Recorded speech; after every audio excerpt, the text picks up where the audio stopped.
The last 7 days of high temperatures, they've all been in the 80s, which even 80 degrees is warm for this time of the year. But we had the record-setting temperatures back on Friday. We almost did it again on Monday, and then yesterday a high of 88. So it's again been 6 days in a row.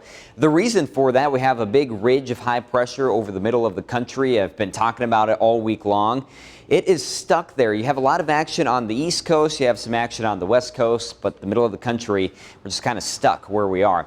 Let's take a look. It's pretty interesting. So middle to upper levels of the atmosphere, we have these couple of hurricanes that have been churning away there in the tropics, bringing some indirect impacts there to the East Coast. Those are starting to line up and will track back out into the Atlantic over the next couple of days. Then you go to the West Coast. It's that big low pressure, big trough of low pressure that's just south of Alaska, working its way onto the Pacific Northwest there. You can see the little stream of clouds and maybe some rain.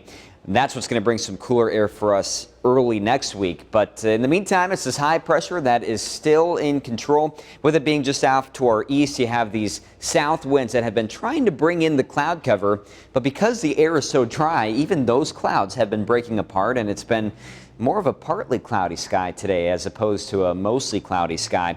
We'll have some cloud cover mixing in with the sunshine the rest of today, and certainly no chance for rain going forward.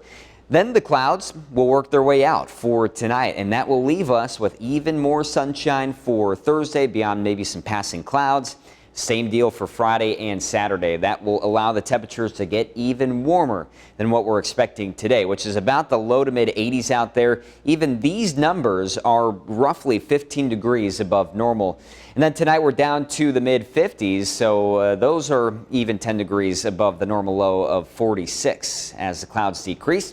But here's the next 3 days and the record high temperatures for Waterloo, Dubuque, Cedar Rapids, Iowa City. All 3 days, we're going to be within a few degrees of record highs, if not setting the new record. As of right now, I think we could set a new one for Iowa City tomorrow. And then on Saturday, Waterloo and Iowa City could come away with new record highs. We'll see just how warm things get. But as you can see here, obviously, we're looking at the 80s and 90s going forward with that south wind. That does get pretty strong over the weekend, about 10 to 20 miles per hour. And then the cold front comes through. We have some rain chances that will kick in Sunday night into Monday and early next week. And that looks to bring in some much cooler temperatures, finally back down to near normal with those highs in the low 70s, maybe lows down to 44 for Tuesday night. So we're almost through the warm stretch. We just got to get into early next week.